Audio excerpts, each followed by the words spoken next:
Ngayon ako'y nagtatanong, wala ka bang napapansin na ang mundo natin ngayon ay sobrang kapansin-pansin? Dahil sana nangyayari sa mundo na nagdigmaan, dahil lang sa pera, kaya kayo nagpapatayan. Ito ang aking hiling, itigil natin ang digmaan para lahat ay umasenso at magkaroon ng kapayapaan. Kaligayahan ang ninanais ng mga tao sa mundo, itigil natin ang gulo, mga mahal ko Pilipino. Pare-pareho tayo mga Pinoy at tayo magkakadugo. Dapat ngayon nagkapayapaan at tayo'y magkasundo, at atin nang kalimutan mga kaaway na mortal. Bakit ba lalakas ng loob at utak ay metal? Laging ginagamit yung dahas sa sarili nyong kapwa. Bakit di nyo pinapatakas at inyo pang dinadawi? Sa inyo pag-aalitan wala naman silang alam. At bakit kailangan mabawian ng buhay at ng mahal?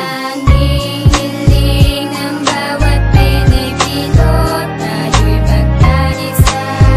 Itigil na ng mundo dahil tapos na ang digmaan. Ano pa ba ang pinaglalaban? Tanging hiling ng bawat Pilipino, tayo'y magkaisa. Itigil na ng mundo dahil tapos na ang digmaan. Ano pa ba ang pinaglalaban?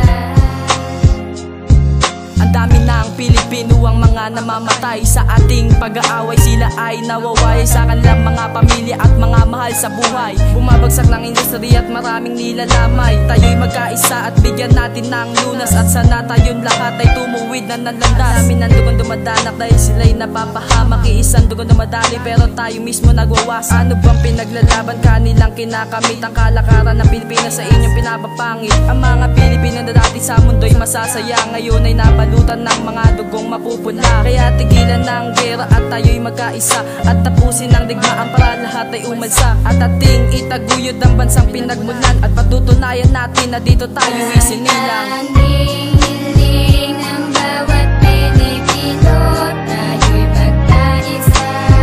Itigil na ng mundo dahil tapos na ang digmaan. Ano pa ba ang pinaglalaban? Tanging hiling ng bawat Pilipino, tayo'y magkaisa. Itigil na ng mundo dahil tapos na ang digmaan. Ano pa ba ang pinaglalaban? Tapos na ang digmaan, dapat tayo magtawanan. Dapat nga'y kapayapaan dahil tapos na ang patayan. Ang pinapagana dito sa ating Pinas, kasi kadena sa liig tayo na'y nakatakas. Kaya pagmamahal na dapat ang ating pinapairal, at mga nakaraan na dapat nating kalimutan. Pero tila ba't muli tayo ay nasasakal? Sa pag-aalitan natin wala na bang pagmamahal? Pero tayo isang ang Pilipino, isang dugong dumadaloy sa bawat pagkatao. Pero dugong bumabaha sa kapwa Pilipino. Hindi ka ba natatakot mawalay sa pamilya mo? At marami ding mawawalan ng kanilang magulang. Maraming kapwa natin tuloy-tuloy na nagdudusa dahil lang ba sa walang kwenta na pinaglalaban? Naisip mo na ba kung anong hantungan? Tanging hiling ng bawat Pilipino, tayo'y magkaisa. Itigil na ng mundo dahil tapos na ang digmaan. Ano pa ba ang pinaglalaban?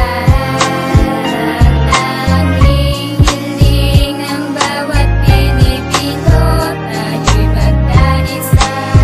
Itigil na ng mundo dahil tapos na ang digmaan.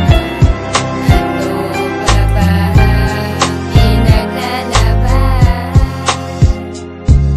Marami pang Pinoy maiipit sa tindigmaan, kasi tayo-tayo din mismo ang nagpapatayan. Halos nanginginig sa tuwing dumadaan ang kapwa Pilipino at naririnig putukan. Marami rin batas sa atin na nadadamay, sila ay nasasawi ng walang kamalay-malay. Maagang namamatay sa pamilya nawawalay, at ang mga inosente nababawian din ng buhay. Isa naman dugo sa atin ang dumadali, ngunit galit sa isa't isa'y parang apoy. Hindi nga ba talaga kayo na nagsasawa? Sa palitan ng putok puro dugo bumabaha. Hindi mo rin ba nakikita kung sino nahihirapan sa pag-aalitan at walang kwentang digmaan? Sana naman inyo na itong madama ang sinisigaw ng kapwa Pilipino'y tama na.